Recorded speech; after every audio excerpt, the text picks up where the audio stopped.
A vista into a world of wondrous ideas, signifying man's achievement, a step into the future with predictions of constructive things to come.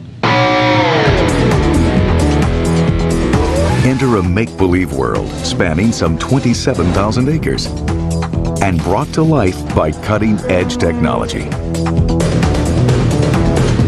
What was once swampland now boasts the world's largest theme park.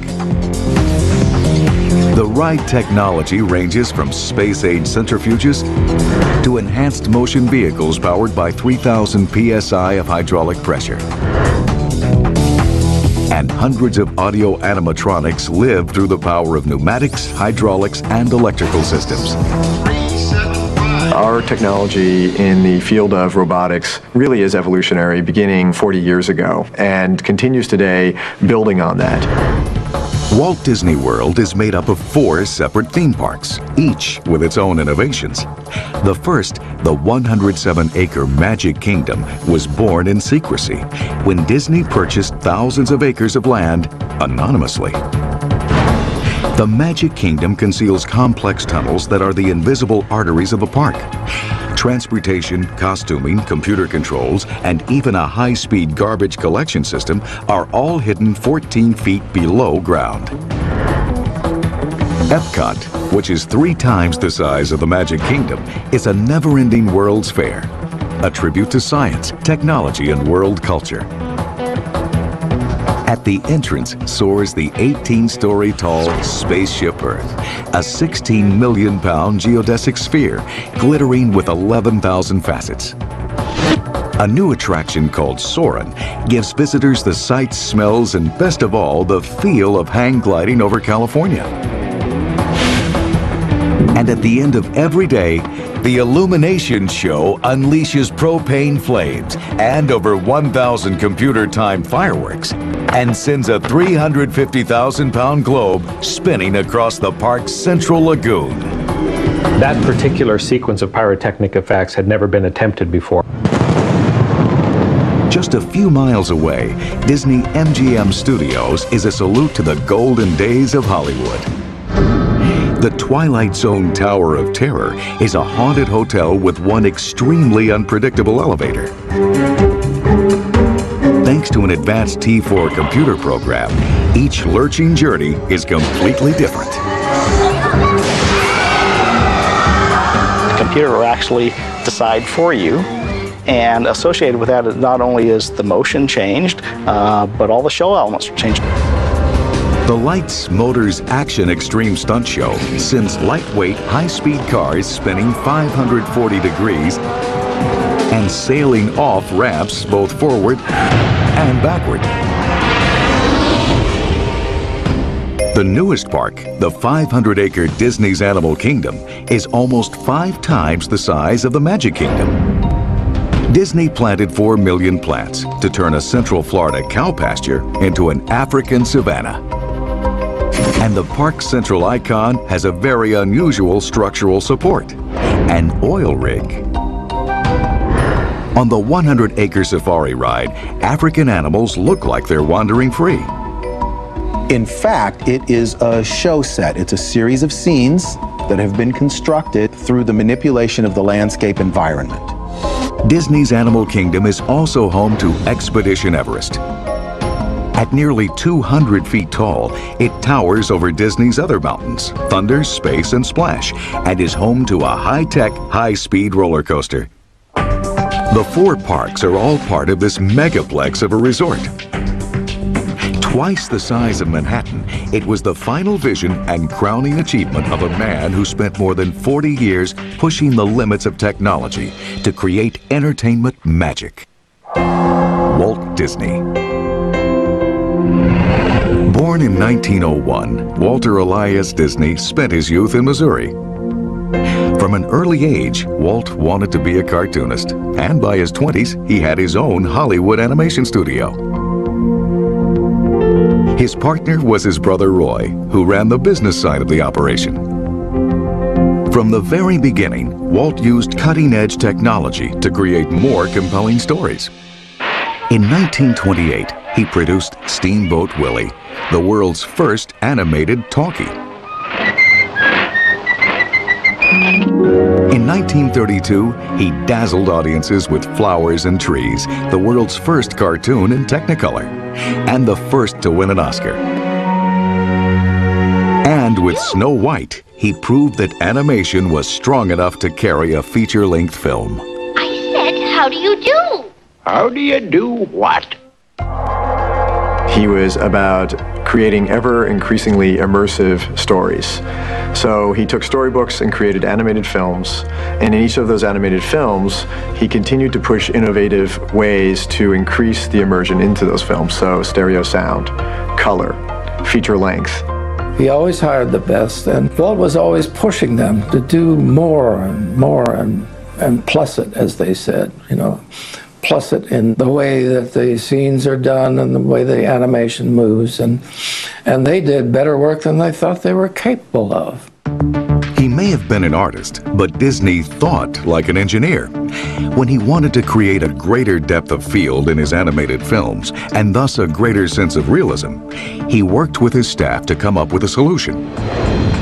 In just a few months, they invented and patented a sophisticated animation camera called the multiplane camera.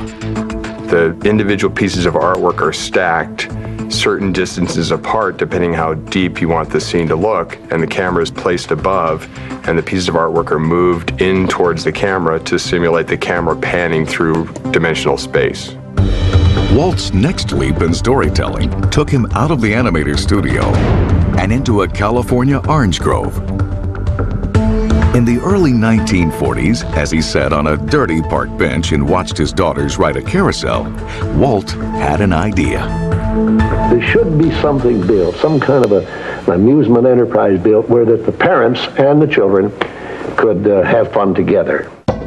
He decided to create a place unlike anything the world had ever seen. In 1953, he purchased 160 acres near Anaheim, California, and set about building the world's first theme park. He gathered up some of his most creative talent and dubbed them Imagineers. On our first television program, we showed you a blueprint for a dream. Well, this is the blueprint, and the dream is Disneyland. Walt decided early on that the park's various attractions should radiate outward from a convenient central hub. Guests would be drawn to the hub by a dramatic landmark. And given the success of Disney's first feature-length animated film, Snow White, the landmark had to be a castle.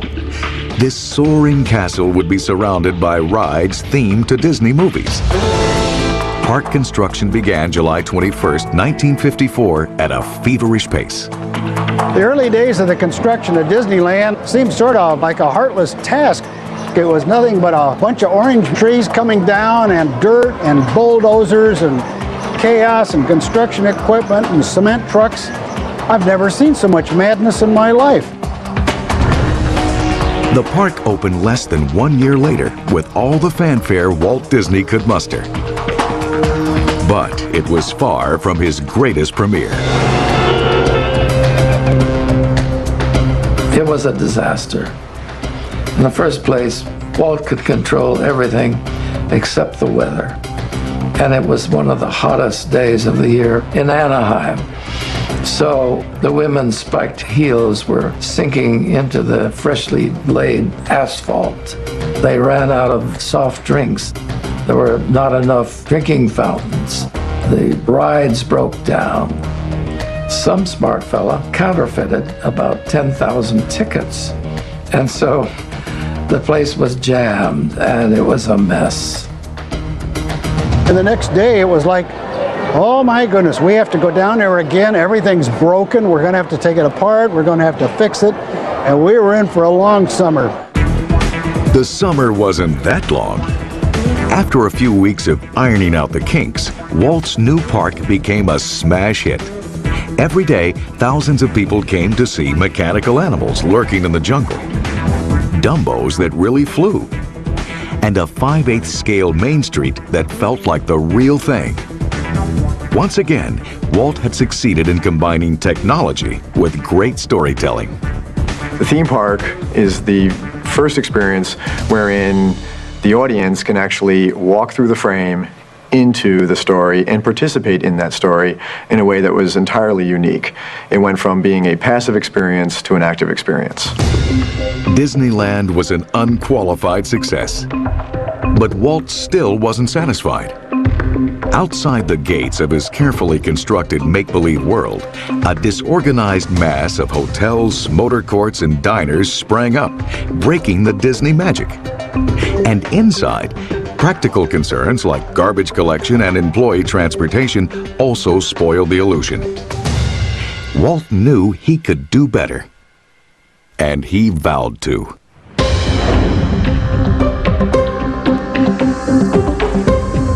It was 1964, and something strange was going on in the central part of Florida. Large parcels of useless swampland near the tiny town of Orlando were being bought up, but nobody knew why, or by whom. There was a lot of speculation in the Central Florida area as to who was purchasing that much land. Why would they be doing it? Floridians may have been in the dark, but out in California, Walt Disney knew exactly what was going on. In a cloak and dagger mission rivaling the best spy novels, he was acquiring land for a massive new theme park that would dwarf Disneyland. Walt Disney's name was pretty well known to the general public, and certainly if it had been released that Walt was purchasing that much property here in Florida, well, that's certainly going to change the price tag. Walt chose Orlando because it offered year-round good weather, easy access to major roads, and thousands of acres of land at only $180 an acre. Using false company names like Tomahawk Properties and Latin American Development, Walt and his representatives shuttled in and out of Central Florida, carefully covering their tracks. He hired attorney Bob Foster to, not under the Disney name, come down and acquire much of the land. Bob would always return to California, traveling through different airports along the way. Finally, in the fall of 1965, the Orlando newspaper got the scoop. "We Say It's Disney" screamed a huge headline. Neighboring swampland immediately shot up to $1,000 an acre. The Florida Project, all 27,443 acres of it, was out in the open. At a hastily arranged press conference, along with the governor of Florida, Walt announced the huge undertaking. He wasn't just building an East Coast Disneyland. He was creating an entire Disney World, his most ambitious and technologically innovative enterprise ever. But the project almost died before the first shovelful of earth was turned. Coming up, Walt's dream is put on hold, while the Imagineers grapple with whether to press on in the face of an unforeseen crisis.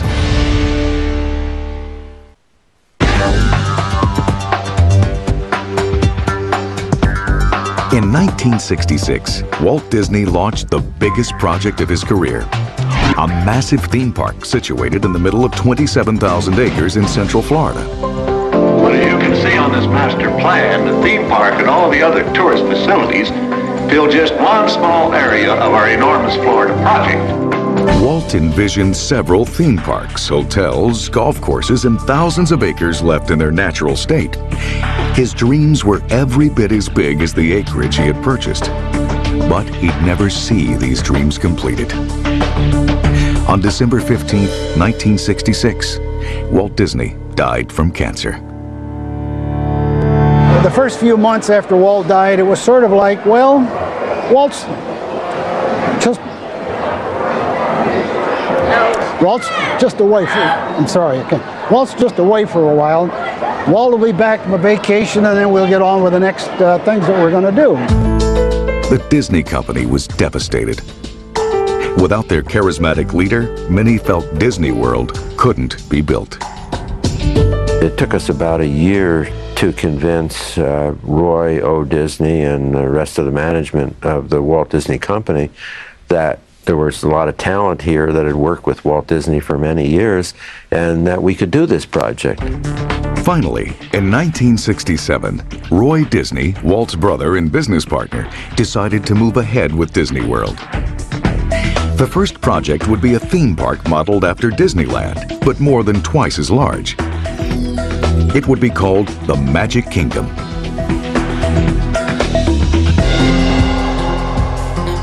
Construction officially began in April of 1969. But the Magic Kingdom didn't happen with a wave of the wand. It was more like a military conquest. In fact, the battle to build Walt Disney World and the Magic Kingdom was commanded by a Navy admiral and an Army general. General Joe Potter had overseen the operation of the Panama Canal and the 1964 World's Fair, and Admiral Joe Fowler had built Disneyland for Walt a decade before. They were perfect for the job. Joe Fowler was especially perfect from a construction standpoint because he understood how to work with the Imagineers and all the creative talent and all the engineers. Their first challenge was to convert hundreds of acres of swampy land into rolling hills and sparkling waterways. They started by digging into Bay Lake, 400 acres of reeds, muck, and swamp grass, lined with 14 feet of rotted roots. They drained the lake and went down and dug out a good layer of muck and mire that was down at the lake bottom. After 18 months of moving more than 8 million cubic yards of dirt, the largest private construction project in the country, they were ready to pour concrete. But the concrete work wasn't for any of the landmark structures visitors today would recognize. In fact, it wasn't for structures any guests were ever supposed to see. Back during the early days of Disneyland, Walt once saw a Frontierland cowboy sauntering through Tomorrowland, which utterly destroyed the futuristic sci-fi mood. To avoid that kind of culture clash at Walt Disney World, the Imagineers designed a network of tunnels to service the park. They were called utilidors, utility corridors. Because the water table in Central Florida is only 2 feet below ground level, the Imagineers built the utilidors on top of the ground rather than under it. They are on ground level. They are the first floor of the Magic Kingdom. Then the Magic Kingdom park was built on the second and third stories on top of that. The Magic Kingdom is actually 14 feet above where the original elevation was. The utilidors made it possible to walk from one end of the park to the other in just 10 minutes without being seen by guests. The utilidors also hid many of the mundane operations that could break the Disney magic. They have office buildings, facilities, wardrobe, cafeteria. The tunnels also housed an underground trash collection system, one of the world's biggest vacuum cleaners. Our engineers found the Swedish system, the AVAC system, which we incorporated to collect trash pneumatically, you know, like those old department store things where the cashiers would take something and put it in a tube and send it off. Basically, it works the same way, and the trash goes from specified points to a central collection area. With the site prep and underground foundations laid by General Potter's Army, Admiral Joe Fowler was ready to start building the park itself. His biggest challenge would be what Walt had envisioned as the Magic Kingdom's crowning structure, a towering Cinderella castle. But the castle couldn't be too tall because Florida law required a flashing red light on any structure higher than 200 feet. Fowler's contractors ordered 600 tons of structural steel and began assembling the castle skeleton.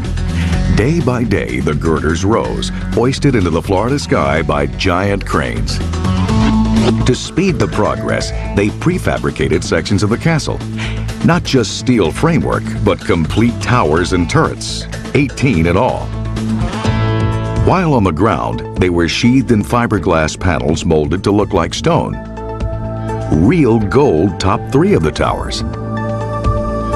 The highest tower of Cinderella Castle was hoisted and fastened in place 18 months after it was begun, in July of 1971. The castle topped out at 189 feet, just below Florida's height limit of 200 feet. But Disney's Imagineers wanted the Magic Kingdom's castle to look much higher, so they worked a little magic of their own. Optical magic. First perspective is a technique that's been used in filmmaking for many, many years, and it's where you'll take a building and you will scale it differently up close to you. So if you've got a building that's maybe several stories tall, then the windows and the framework will get smaller and smaller. That gives the illusion that the structure is actually bigger than it really is, or further away than it may actually be. On October 1st, 1971, Roy Disney unveiled Cinderella Castle and the rest of the Magic Kingdom to a crowd of 10,000 people. Walt Disney World is a tribute to the philosophy and the life of Walter Elias Disney. Unlike Disneyland's opening 15 years earlier, the event ran like clockwork, proof of both Walt's vision and the Imagineers' technical achievements. But the greatest achievement wasn't creating the park, the tunnels, or even the castle. It was an array of high-tech figures designed by Walt himself 10 years earlier. When Walt Disney World opened in 1971, it seemed like the entire East Coast funneled straight into the theme park. Attendance hit 10 million in less than 2 years. People came by the carload to see popular attractions like Jungle Cruise, It's a Small World, and the Hall of Presidents. Like their counterparts at Disneyland, they all had one thing in common. They featured what many people consider Walt's greatest legacy: the robotic figures he called audio animatronics. And they owed their existence to the 1964 New York World's Fair. Back in 1961, when Walt Disney heard that a World's Fair was being planned for New York City, he contracted with several major companies to create rides for the fair. Walt wanted to be able to develop this, and there was a way to get the sponsorship and some of the money to help develop the ideas that he had. One idea he'd been working on for years was robotic figures, which he called audio animatronics, or AAs. He had visions to where if he could build a mechanical, electrical machine and then turn it into a life form that looked realistic and moved you out of that illusion of, well, it's not a machine, but it's got character and it's real and it comes alive. Walt had built simple pneumatic AA figures into the Enchanted Tiki Room show at Disneyland.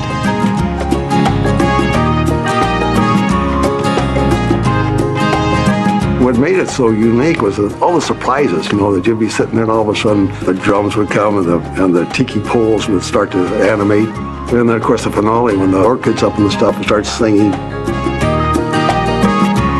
Everything in that theater comes to life. And that was very similar to what he used to do in his animated films, where flowers would sing and birds would talk, etc., and buildings would come to life. But Walt wanted more. He wanted lifelike human AAs. For years, his Imagineers had been struggling to create an audio animatronic of Walt's favorite president, Abraham Lincoln.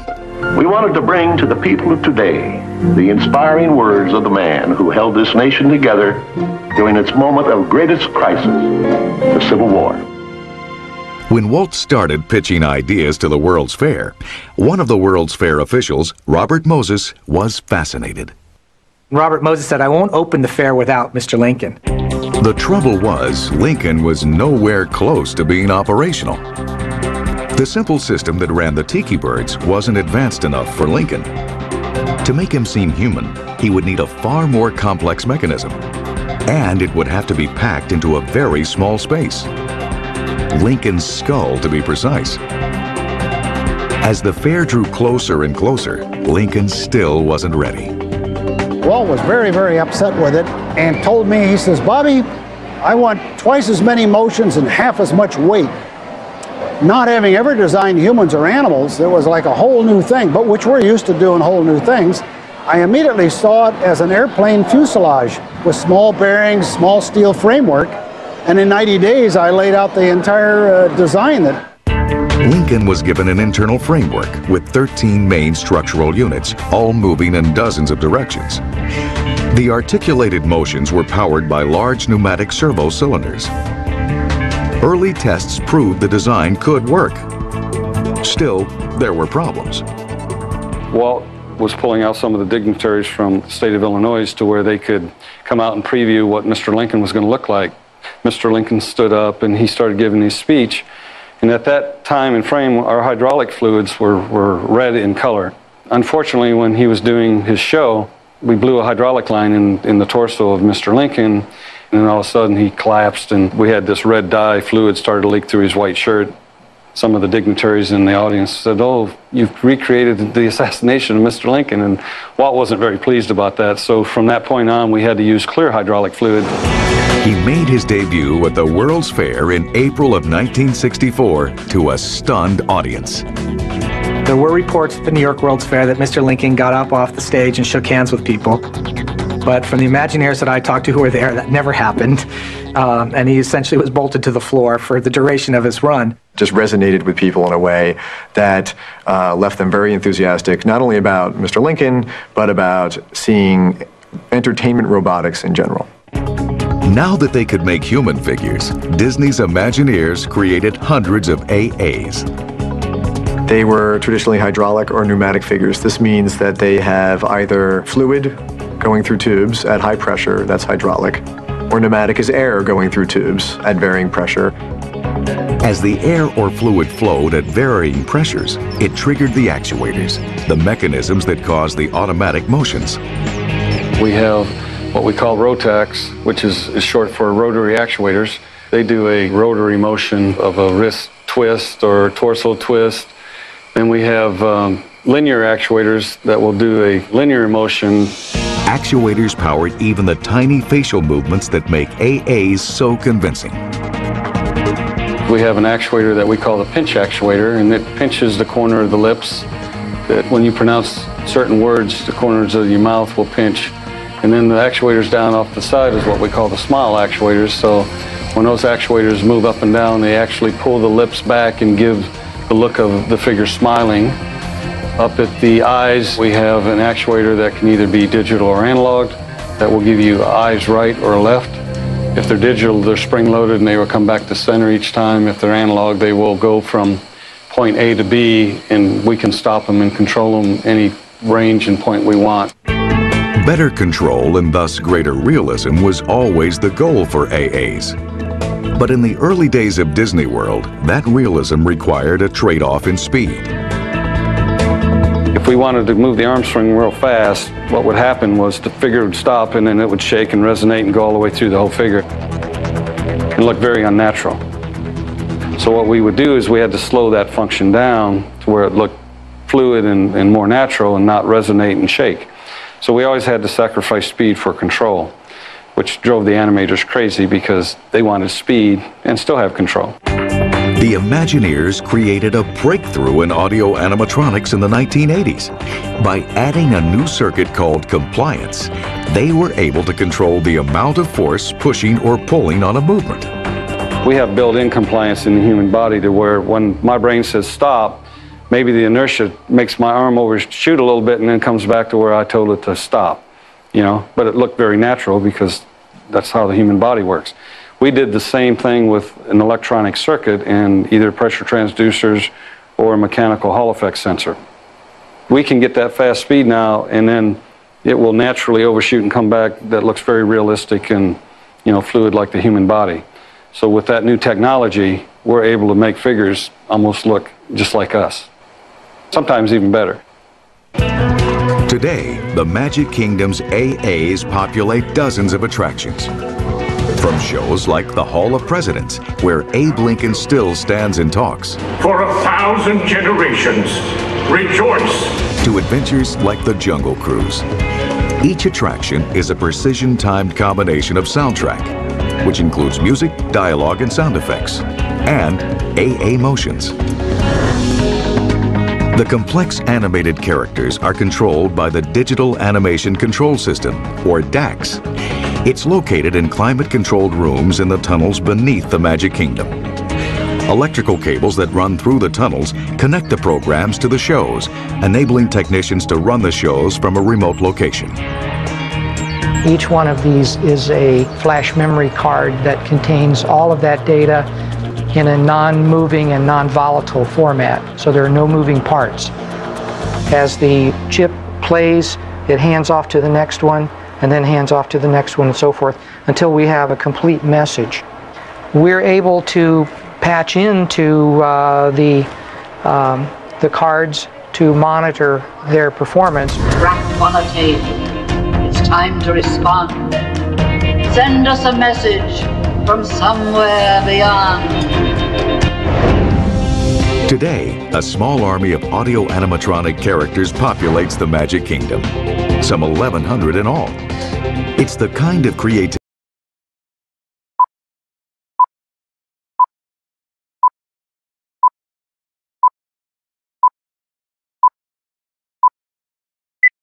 and technology Disney's Imagineers would put to work yet again when they tackled their next park. Coming up, building the world's first geodesic sphere and the technology behind Disney's cutting-edge fireworks displays.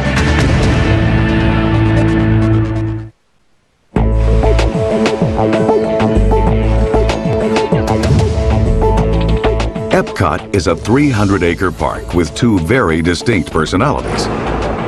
One side is a futuristic world dominated by the 180-foot-tall spaceship Earth, one of the biggest geospheres anywhere on our geosphere.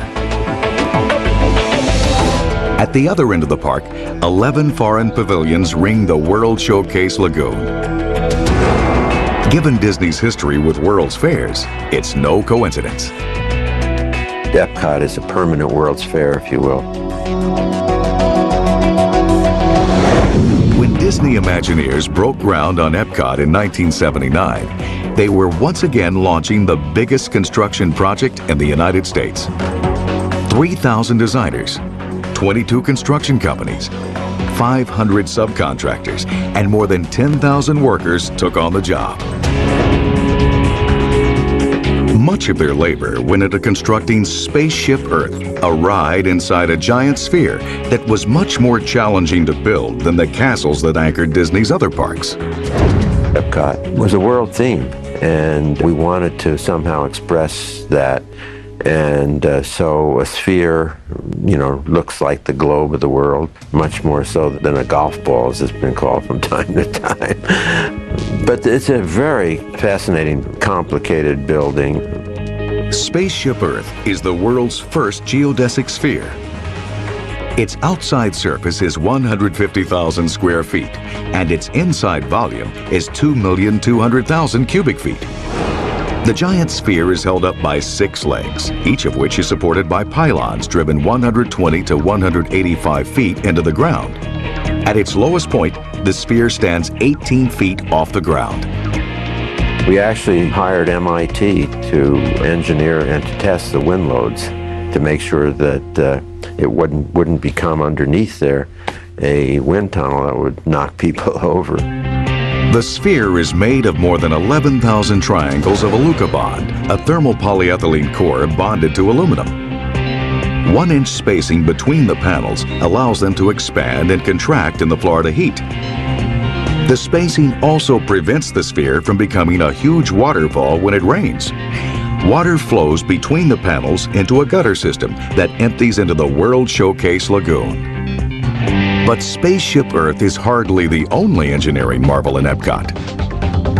Connecting Epcot to the Magic Kingdom is Disney's most famous and futuristic mode of transportation, the monorail. People still look to the monorail as sort of a vision of future transportation.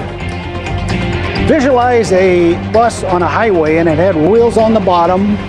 Then you put that up on a concrete road in the sky, and maybe it's 2 feet wide. So you take some other wheels and you put them on the side of this concrete road. That keeps it upright. Disney didn't invent the monorail. It was first patented in the 1820s in Great Britain. But Walt gave the monorail a futuristic makeover. You remember the Buck Rogers rocket ship, where it had a long pointed front, it had these splayed fins along the side like ski runners, but it had this big wraparound windshield and little portholes, and I thought, that's it. That's all we got to do is do that shape and it'll hide the wheels. Sketched it up real quick, came in, made a bigger drawing of it, then a rendering of it. Walt took one look at the rendering and said, can you build that? They could indeed. The original Disneyland monorail, which gave its first ride to Vice President Richard Nixon in 1959, ran on a track only 4,200 feet long, more a carnival ride than a transportation system. For Walt Disney World, though, Imagineers scaled up the monorail to provide serious transportation. Walt Disney World, we needed a longer train. So we took basically what I call the original Mark III design that we put into service here in 1968, and we made it wider and we made it longer, and I designed a new body to go on that train that had this sort of Learjet sweeping windshield look to it.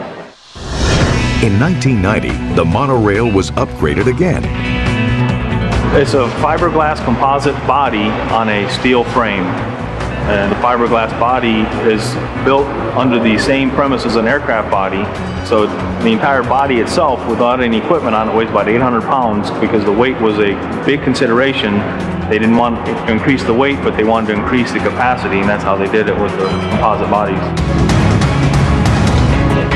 The new fleet of 12 trains, each made up of 6 cars, increased capacity by 30%. The monorail now carries 50 million people a year. Unlike most conventional trains, which have a single locomotive that pulls all the other cars, each of the monorail trains contains 8 electrical motors, putting out 113 horsepower apiece. They're powered by a 600-volt DC electrical system, which feeds current through an electrified metal bar running the length of the beamway. It's a large toy electric train. So it picks up power off the beam and powers DC motors. It's certainly the most expensive toy train in the world. Building the high-tech, high-rise system cost a staggering $1 million per mile for the 14-mile route, and that's in 1970s dollars. Part of the route runs directly through the lobby of the Contemporary Hotel. But the monorail slips in and out so quietly that the hundreds of guests are never disturbed. Try that with a diesel locomotive. Daily servicing takes place in the monorail maintenance facility. We actually have 3 sections in the shop called dropout beams, one on beam 1 and one on beam 10. It's actually pieces of beam that scissor down, drop out, and we can roll them out of the way so we can service items under the train. Because of the continuous preventive maintenance, the monorail is amazingly reliable. We run at about 99.9% efficiency. On our bad months or bad weeks, we run about 99.8%. Since Walt Disney World first opened, the monorail has hauled over 1 billion riders, making the system the most heavily used monorail in the world. It worked out to be a very slick system, looked like the future, still looks like the future. While the monorail is a Disney adaptation of long-existing technology, one of its newest rides is a brand new concept, invented with the aid of an old director set.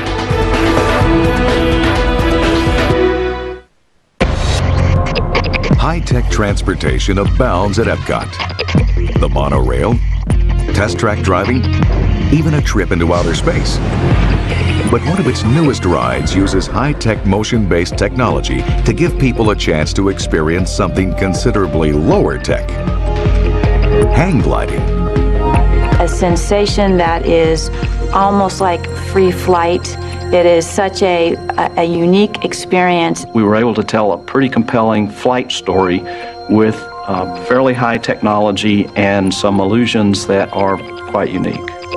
Strapped into bench seats, guests are lifted 40 feet into the air and immersed in a movie shot while hang gliding over California. They feel the breeze, smell the scents, bob and soar with the wind. It's a stunning combination of movie and ride technology. But the project almost died on the drawing board.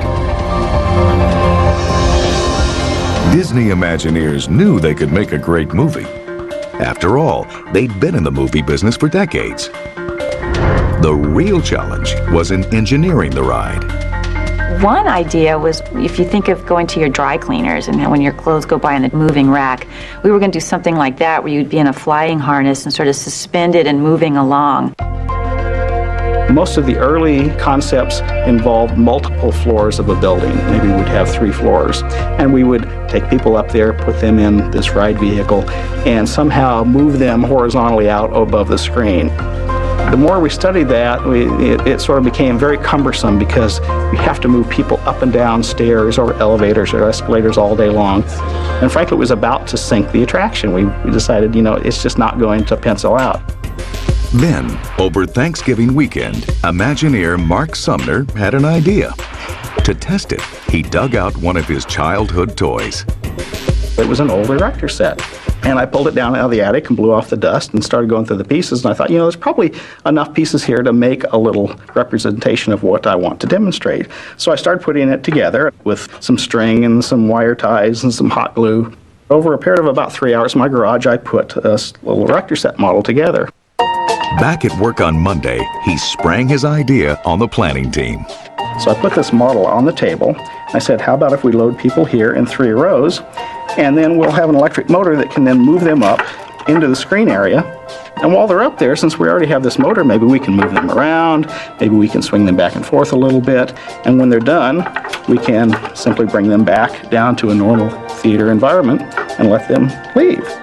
And that's just what they did on a much, much bigger scale. It takes about 1 million pounds of steel just in the ride system to make it work. But it works just like this. I don't have to turn a crank on the big one. I don't think I could, but we have electric motors that can do that.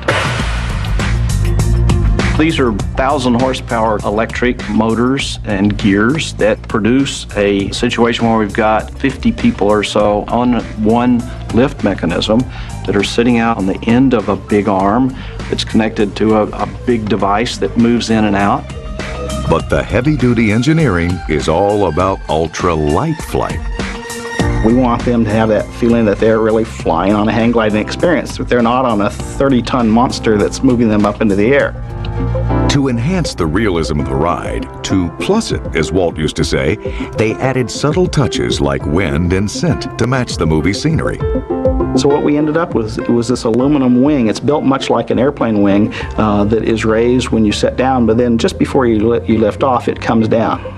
Built into that for each guest is a variable speed fan, and it's actually behind them and it's very quiet. And inside the wing, we've designed these air chambers that actually bring it around to the front and will blow wind in your face.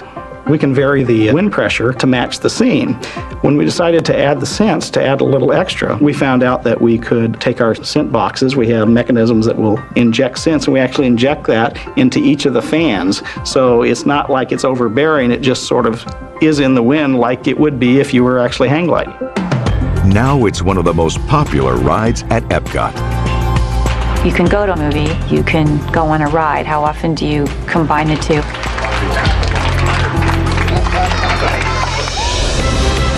Night after night, 365 days a year, Walt Disney World explodes with fireworks. In fact, the resort is the world's largest consumer of fireworks, burning through roughly 1 million shells a year. At Epcot, the nightly fireworks show fires off 1,105 individual shells. They're launched from 750 mortar tubes and 56 firing modules located at 34 positions around the lagoon. Most of them, though, are launched from 4 floating barges, which are loaded early each morning in a backstage lagoon. But this show is much more than fireworks. Music, lasers, jets of fire, fountains, and a 28-foot globe combine to create an aerial display unlike any other. One of the most fascinating things for me about this show is the ability for everything to work together electronically and for the precision timing that you can achieve during the fireworks show. An array of 26 computers runs the show. The pinpoint choreography is made possible by electronic firing switches that launch the fireworks and timed fuses that ignite them in the air.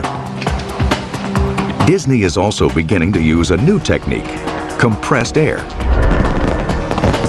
Air launch replaces that black powder bag with compressed air, so it's actually like a giant pea shooter. And we shoot the shell up into the sky using compressed air. Because we are using compressed air, we can control the amount of pressure, and the amount of pressure determines how high the shell will go. Once the shell is airborne, another layer of even more sophisticated technology kicks in. An electronic chip on each shell controls its explosion with split-second precision. Down below, the 150,000-pound Inferno barge shoots blasts of flame so huge that spectators can feel the heat. We have liquid propane that we store on board the Inferno barge. And again, that's a lot of firepower, so we had to figure out how to do that safely. The idea was to make it a pontoon-style barge and put the propane tanks down under the water, so there's no risk of them catching fire or getting overheated during the show. Figuring out how to create the fire effects took a lot of experimentation. We took an area in the back part of the property and we gathered a bunch of buckets and old tin cans and fire hoses and pipes and just started shooting streams of liquid propane into these different devices to generate different styles of splashes or tubes or any type of array of liquid that we could think about, and then lit them on fire and see what they looked like. We used to joke it was like every 12-year-old boy's dream come true to go out in the backyard and play with fire and do things that you really shouldn't be doing. Balancing out all that fire is water. 4 fountain barges fitted with a total of 160 water nozzles pump 16,000 gallons of water per minute in the form of columns that dance and leap as high as 40 feet. But the undisputed star of the show is the most complex piece of show equipment ever built by Disney's Imagineers. The Earth Globe is the world's first and only spherical LED video screen. 15,000 individual LEDs on the globe's continents flash up nearly 300 images of art, nature, and humanity, all synced to the show's music and narration. On board the barge are 6 computer processors to generate the video signals, fire off the 258 strobe lights, and control the globe's other special effects. It took a year to build the globe and its barge. Then the 175-ton sphere had to be hauled into place. The barge was actually set up about a big tractor-trailer truck with 18 or 20 hydraulically controlled axles. Each one was independent. It took us about 2 days to move the barge from the north end of property to here. Then we had a 400-ton crane that set up on the other side of the lagoon over here. We picked the barge up and we set it down in the water. We set it up in a low part of the lagoon, so if for some reason the barge sank to the bottom, nobody would notice and we would have had time to recover. But luckily it floated, sat down in the water, everything was fine. The barge made its debut in 2000. While Epcot uses technology and innovation to promote a vision of high-tech world harmony, Disney MGM Studios uses the same means to create groundbreaking thrills. When Modern Marvels returns, a high-tech elevator ride with a mind of its own. And roller coaster technology so advanced, the military is experimenting with it to launch fighter jets.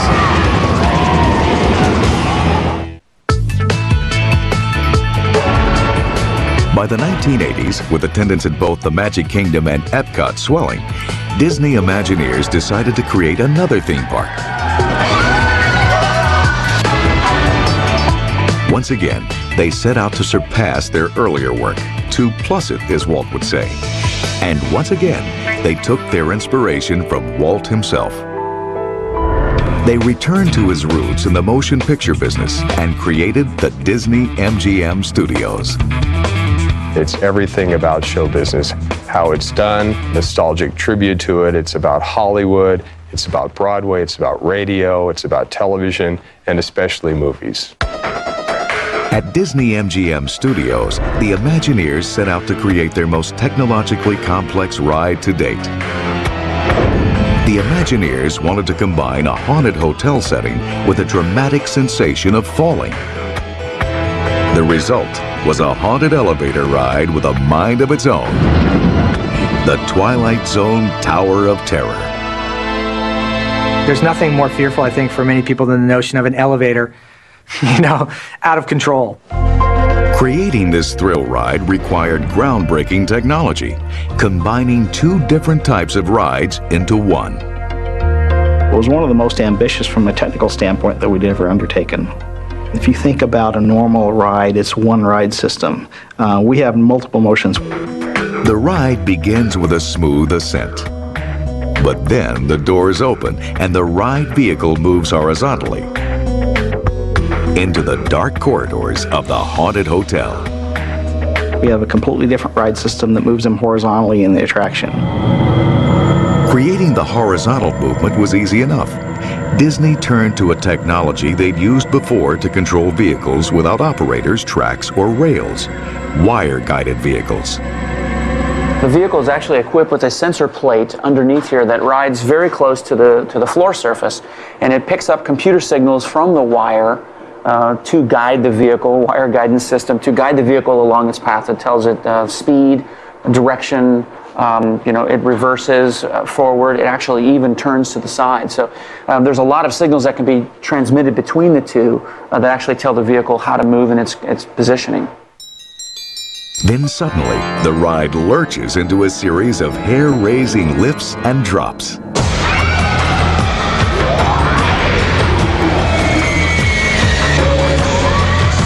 We built this ride system that would move you up and down very quickly. We take this very controlled ride system and make you think it's out of control. The Twilight Zone Tower of Terror opened on July 22nd, 1994, to piercing screams and rave reviews. But the designers couldn't help asking, how can we plus it? One of our executives asked how difficult it would be if we wanted to make an adjustment on the ride profile. And our programmer said it wouldn't be that difficult at all. And suddenly a light bulb went off, and we realized, wait a minute, we have created an attraction that can be reprogrammed. In 2002, Disney unveiled a fourth version of the ride. They called it T4, adding the ominous tagline, "The tower is in control." 2 years, countless calculations, and several computer upgrades in the making, T4 includes 6 to 8 dizzying drops and lifts of various heights. But the exact number and the sequence are generated randomly inside the computer. Each ride is different. Not only is the motion changed, but all the show elements will change. You'll see different shows, you'll see different audio, different lighting techniques. The ride quickly became one of the most popular in all of Walt Disney World. Just around the corner from the Twilight Zone Tower of Terror is ride technology of a totally different sort. The Rock and Roller Coaster is to conventional coasters what an F-18 Hornet is to a single-engine prop plane. Instead of slowly hauling its way up a long, slow climb, this coaster takes off like a rocket. It launches guests in this super stretch limo from 0 to 60 in under 3 seconds. And you're immediately going into an inversion. We got some loops, we got some surprises, all in the dark, but at the same time you're seeing landmarks zipping by. It's about speed, it's about thrill, and it's about music. It's combining all three into one experience. The Rock and Roller Coaster's launch system is actually a series of powerful electromagnets synchronized to pull the car forward at ever-increasing speeds.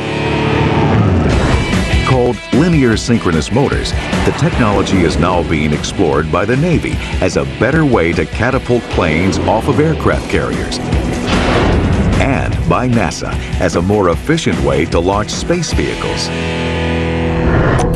Surprisingly, this high-tech launch technology is descended from a transportation system first unveiled by Walt Disney at the New York World's Fair, and later upgraded for the Magic Kingdom. We designed and built for Walt Disney World a people mover that was silent running and had no moving parts because the track had embedded in it a series of magnets. so that as each car would come across these magnets, the power would turn on and off and just urge the car smoothly along the track. 450 linear induction motors propel the People Mover, which is still smoothly running at Walt Disney World at a stately 7 miles an hour. Enter the turbocharged cousin of that technology called linear synchronous motors, or LSMs. LSMs accelerate the firing of the electromagnets along the track, turning a plodding magnetic ripple into a screaming tsunami. And anything surfing that tsunami can be accelerated to a speed limited only by the bursts of electrical current and the physical limits of ride vehicles and their occupants. There's so much power you can get out of a linear motor. With a linear motor, you can literally be magnetically squirted out into space with no chain or anything. That's the big advantage of linear motor. Whether you're in the first car or the last, the songs match the scenery. Each onboard audio system also has unique sensors on the ride vehicles, and they correspond with cues that are given along the ride path. And that tells the system what tracks to play.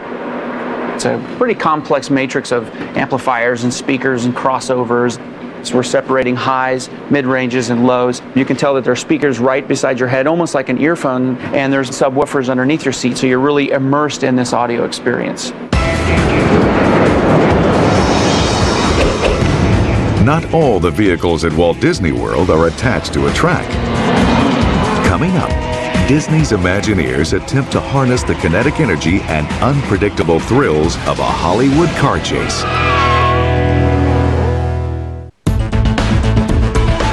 When the Disney Imagineers were planning the Disney MGM Studios theme park, they knew they wanted to stage some sort of stunt show. But the question was, how? They had plenty of experience designing and building things like roller coasters and monorails and animatronics, but those were all pre-programmed and highly controlled. How could they bring that level of control and precision to something as kinetic and unpredictable as a car chase? How do we make this something that can perform day in and day out and be very consistent? And inventing and building the technology to make such an attraction possible was only the beginning.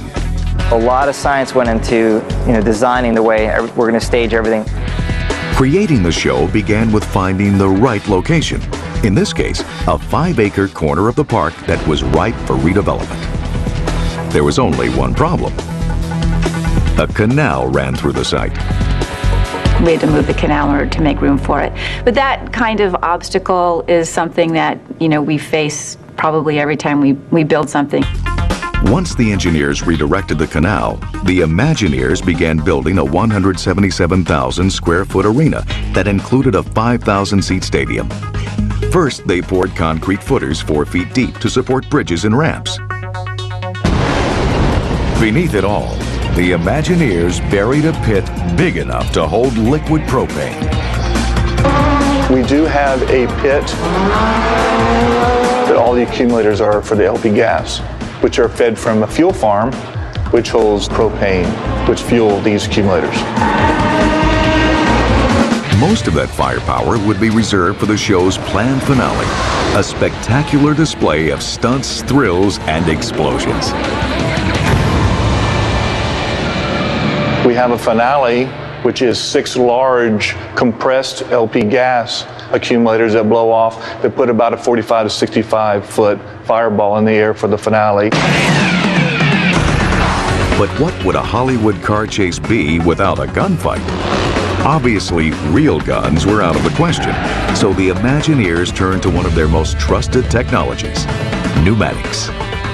We also have what we call bullet hits, which are pneumatic, which are compressed air in the set piece, so that when the villain shoots at the hero, you see water shooting up out of the ground, which is basically compressed air with a water socket full. Once the stage was underway, the Imagineers went to work on the ride vehicles. Although in this case, the vehicles wouldn't be ridden in by visitors, they'd be driven by stuntmen. Because of all the jumping and spinning they would have to do, the cars needed to be lightweight. So the Imagineers took opals and stripped them down to custom chassis. The goal was a car weighing just over 1,000 pounds, about a third as much as a regular sedan.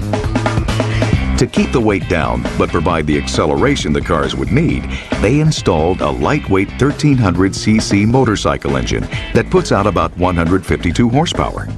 This engine provides maximum power at a minimum weight. We have a firewall which protects the driver, as well as we have an external alternator to charge the system, 2 large fans to pull air from this compartment out the backside of the car, and we also cool our oil to the engine to keep it cool to save on clutches. The engine was put behind the driver to provide greater stability during spins and jumps. The engine had to be behind the driver's seat to make sure the car landed on all 4 tires. For safety, the gas tank was reduced to the smallest possible size, just big enough to hold a show's worth of gas. These cars were not built for comfort. The interior is stripped down much like a race car. You have a stock car seat, stock car steering wheels, control dash. There's none of the normal stuff you would have in a car like air condition or radio or any of that stuff that adds weight. It's just the mechanics that are needed to drive the car. The Imagineers also designed in some stuff that you wouldn't find in a race car, like pyrotechnics and specially designed controls and switches. We have pyro loaded onto the car for the show to give billet hits, as well as an effect of a cannon shooting off. You have a speed limiter switch, which gives you 2 different speeds in the car for each jump that this car might take. The transmission was also specially designed and is definitely unlike anything you'd find in any kind of car. Family sedan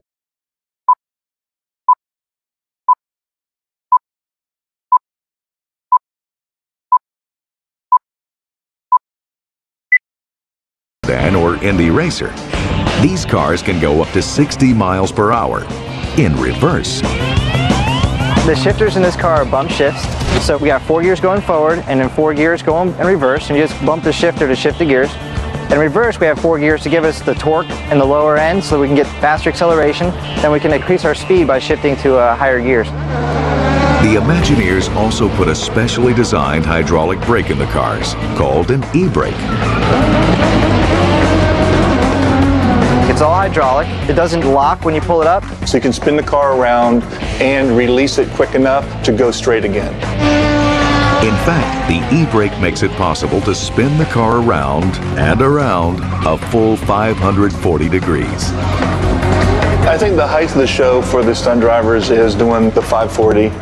When you get up into second and third gear and you're doing a high speed and you can spin the car around and then put it into reverse and backwards, just back up the car the same speed, it's pretty intense. You feel the force in the seat. Even the tires were designed to meet the specific requirements of the show. They're overinflated to 80 pounds of pressure for better spinning and sliding, and so they can travel on 2 wheels without blowing out the sidewalls. It makes for good stunts, but the tires don't last long. The tires on these cars will burn off like every 15 minutes on a regular surface. Here on the stage, we'll have to change them every 2 shows, so they wear down really, really quick. The stuntmen's costumes were just as carefully designed as the cars and the set. To make up for the lack of air conditioning and the fierce Florida heat, the drivers wear water-cooled vests. This is that cool suit that we wear underneath our fire suit. It's got little hoses that run all through it. They connect to these 2 hoses, which plug into our water system, and through these hoses circulates cold water from the cooler. And it's a pretty wild feeling when you first turn it on. It's pretty weird, but it's awesome, and it lasts for about 30 minutes and keeps your core temperature cold when you're driving in these cars, because it does get really, really hot. During each show, one stuntman was going to get particularly hot. The Burning Man, who catches on fire when his motorcycle skids through a wall of flames. The equipment that the guy wears can burn forever pretty much. It's awesome. First come 4 layers of body armor and Nomex, a fire-retardant thermal barrier. And then on top of that Nomex He'll put on a racing suit like this, a 3-layer racing suit that's soaked in cool gel, and the cool gel acts as a really major thermal barrier. Then on top of this, he'll wear a burn suit, which is made of a special kind of denim that's stitched with Nomex. And then that's what we'll put the fuel on and eventually light him up. The show officially opened on May 5th, 2005. From the stands, it looks like everybody's about to wreck, but they're actually putting their cars right in their exact mark. It's pretty spectacular to see.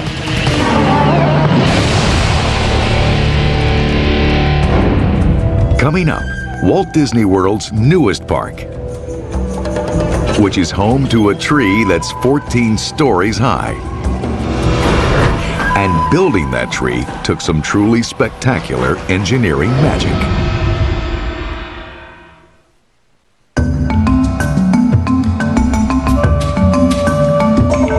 Disney's Animal Kingdom, Walt Disney World's 4th and largest theme park, opened in April 1998. Covering more than 500 acres, this mammoth theme park is almost the size of Epcot, the Magic Kingdom, and Disney Studios combined. This final park would have amazed even Walt himself. Here, audio animatronic dinosaurs face cataclysmic extinction hundreds of times a day. And in the park's centerpiece attraction, Kilimanjaro Safaris, wild animals range across 110 acres of transplanted African savanna with what appears to be complete freedom of movement. Kilimanjaro Safaris is a huge dry land version of the Jungle Cruise at Disneyland, but the way Walt Disney envisioned it a half-century earlier, using real animals. Walt was fascinated with wild animals. When he built Disneyland back in the 1950s, he originally planned to put actual hippos, giraffes, and monkeys along the banks of the Jungle Cruise. As we know, animals do whatever they want, so you couldn't, in the short space of time that people would be on the ride, in these small areas that they would be looking at, make sure that these animals would be doing what you'd like them to do or in a place you'd like them to be.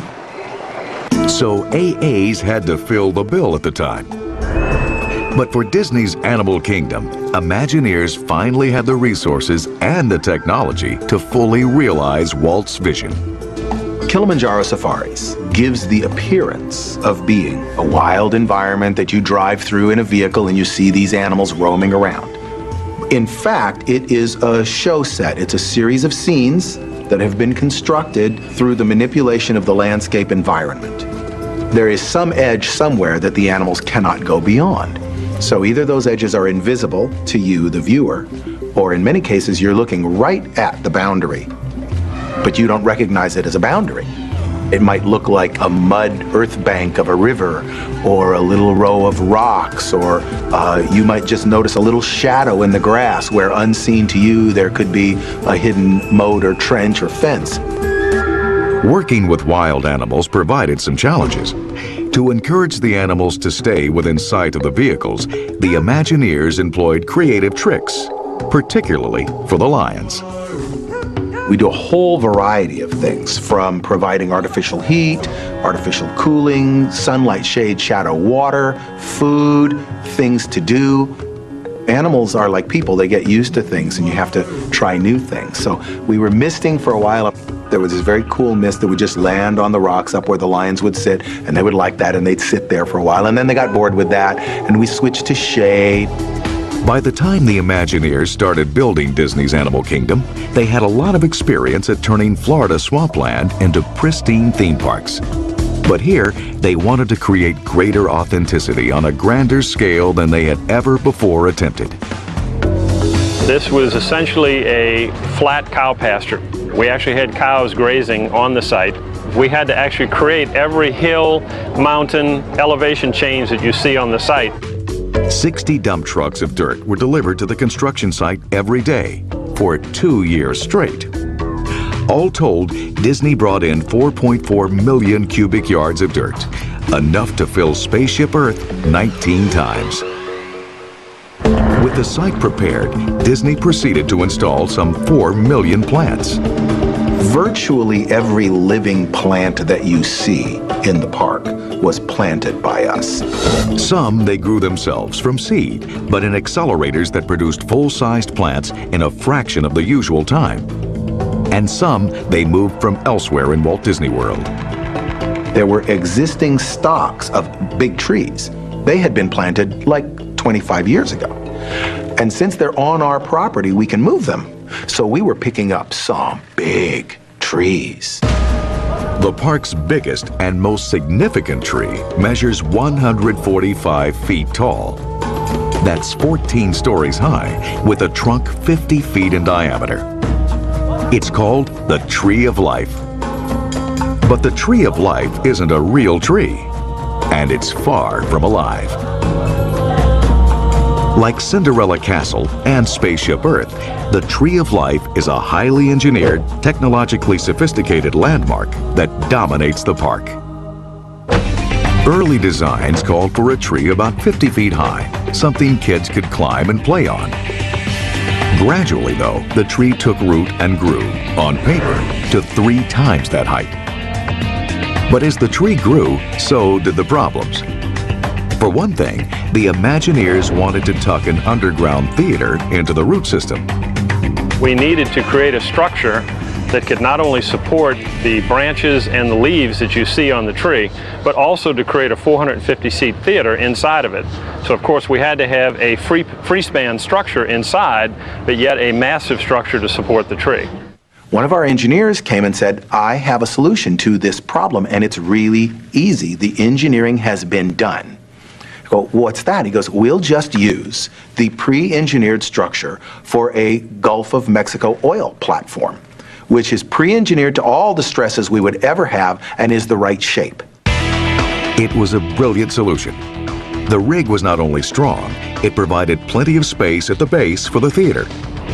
In short order, an oil rig was on its way to Central Florida. We actually barged it across the Gulf of Mexico, trucked it from Tampa, and erected it in one big piece down on the foundations, on the anchor bolts, and I'm happy to say it fit perfectly. To transform the massive rig into a tree, steel workers wrapped the structure in a second layer of steel to approximate the contours of a trunk and branches, which would eventually be encased in concrete. Besides the 12 main branches, the tree has 45 secondary branches, 756 tertiary branches, and some 8,000 end branches. When the wind blows, the limbs sway realistically, thanks to expansion joints at the base of the main branches. 103,000 specially designed vinyl leaves rustle in the breeze. Our R&D team developed working with various manufacturers to withstand ultraviolet light and wind, and as you can see, 6 years later, the tree still looks like it did the day we built it. The tree was also artistically challenging. An intricate montage of more than 300 animal sculptures is carved into the contours of the trunk. It's like a child's Find the Hidden Picture game scaled up to skyscraper size. What we did was to sculpt the animals into a foam model of the tree. And that sculpting was done really kind of inspirationally, like what does that blob of tree remind me of? And, you know, gee, we don't have enough crabs on the tree. Let's do some crabs and that kind of thing. Very artistic, very much an aesthetic exercise. Once the artists had done their work, the technical team took over. Then we sectioned the tree off into little cubes, and each of those little cubes was scanned. And those scans were used to create giant metal and lath cubes, which were then helicoptered in and placed around the tree, and then they're welded together. And what you end up with is a metal cage replica, full size, of the little model that you had sculpted. Artists spent the next 12 months, rain or shine, sculpting the network of animals. Applying a thin coat of cement to the wire framework, an artist would consult a batch of photos and begin to shape the soft concrete, racing to finish the animal's likeness in the 6 or 7 hours before the concrete hardened.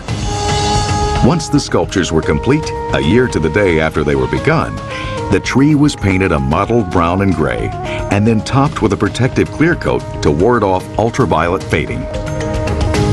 As huge and complex as the Tree of Life is, it's soon to be dwarfed, both physically and technologically, by Expedition Everest.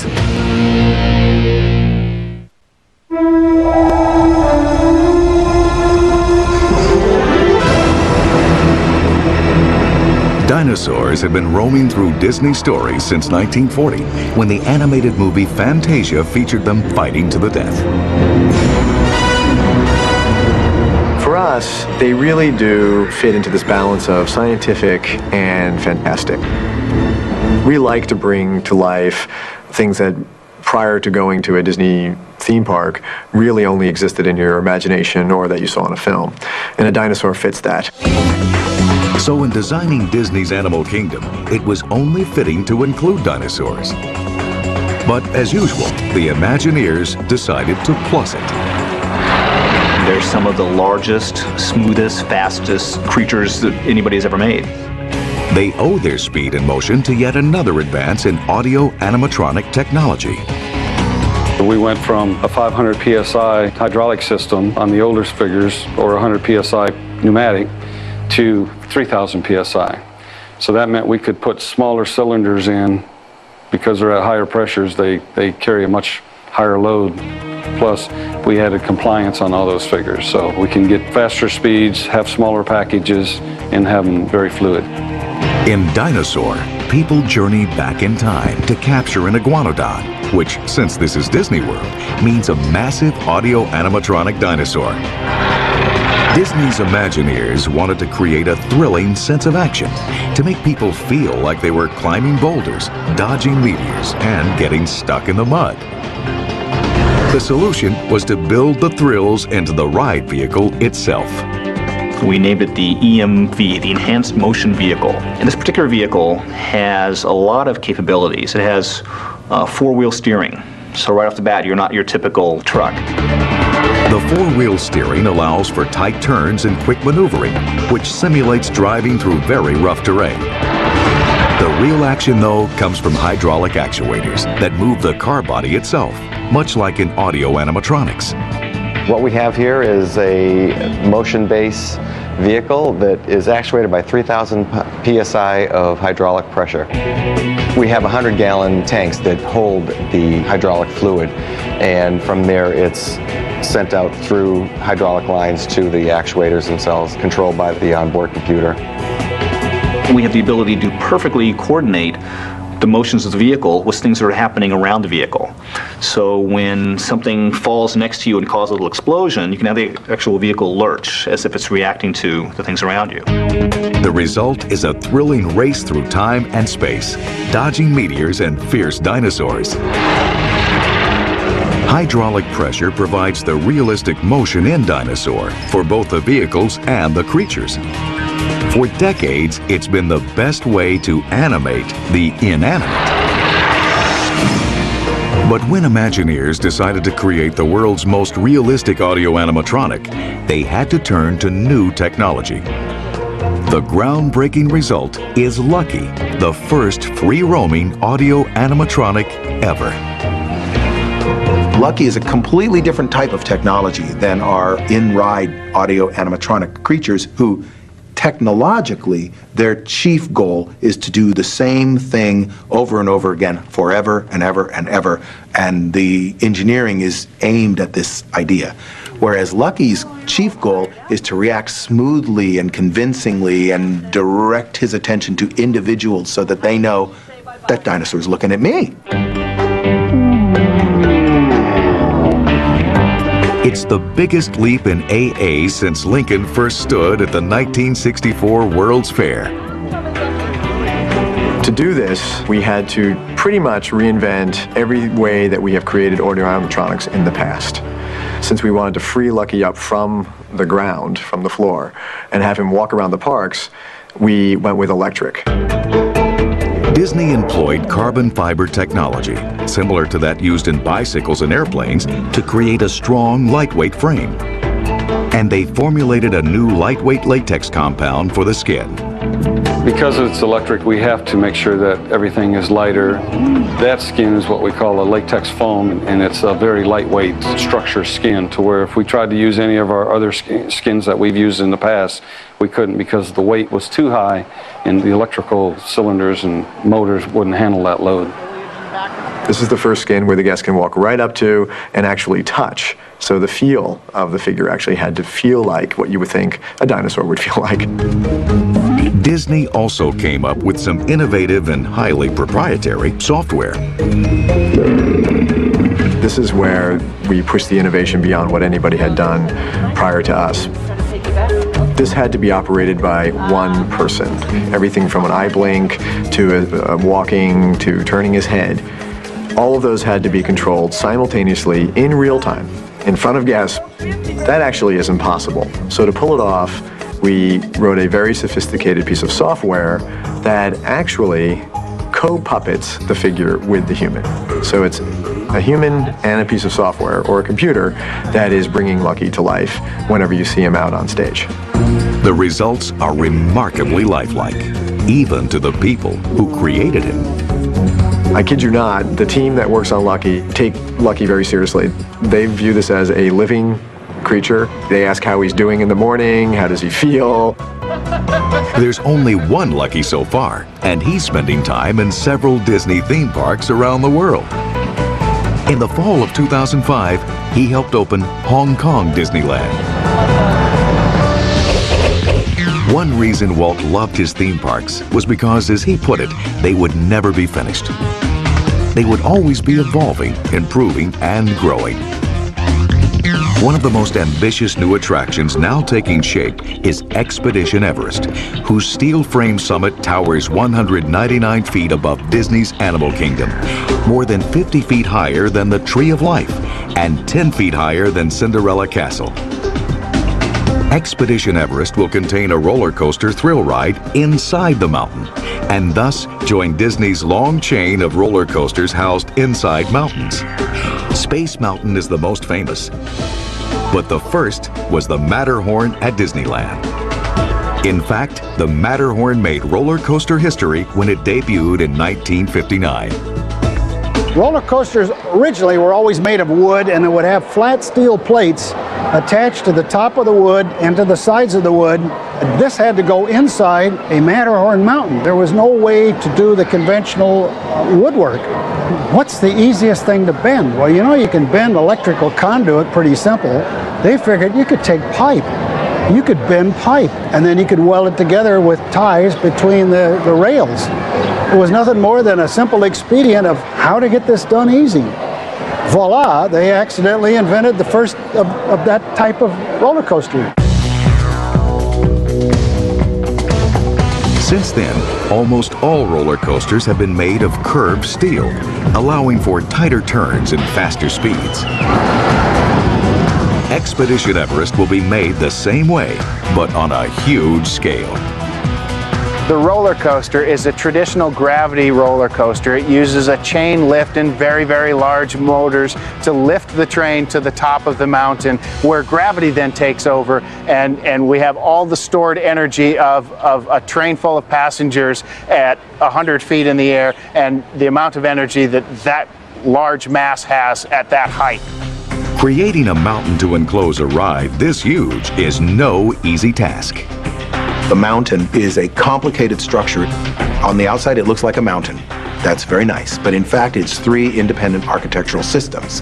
There's a rigid system, which holds up the concrete of the mountain and is, by definition, absolutely rigid.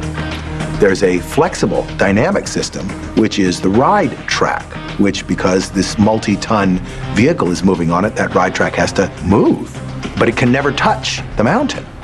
Those two systems can't touch each other, but they have to be built simultaneously, so the steel of one is actually penetrating through the steel of the other, and if you put one little piece of steel in at the wrong time, you've stopped your entire construction process. We poured a very, very large mat foundation over an acre of concrete, over 3 feet thick, to spread the load of both of those two structures.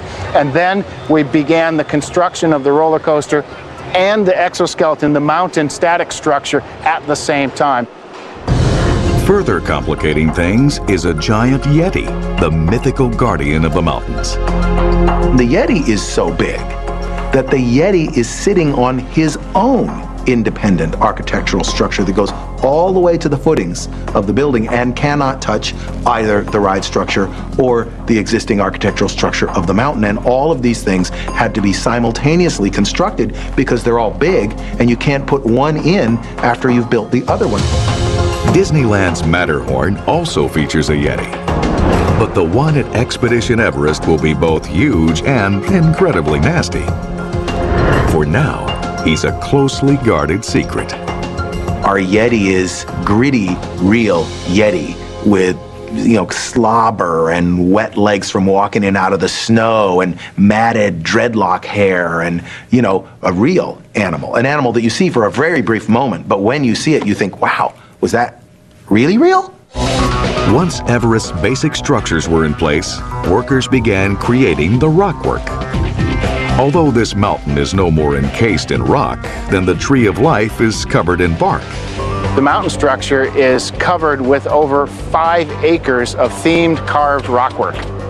The matrix of plaster that's carved to replicate as closely as possible the geological rock forms that you'd find in the Himalayas.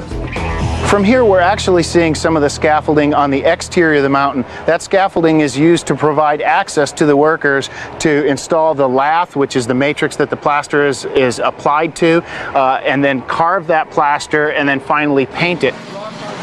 Thousands and thousands of construction workers from Central Florida working on the project, and it's like conducting an orchestra.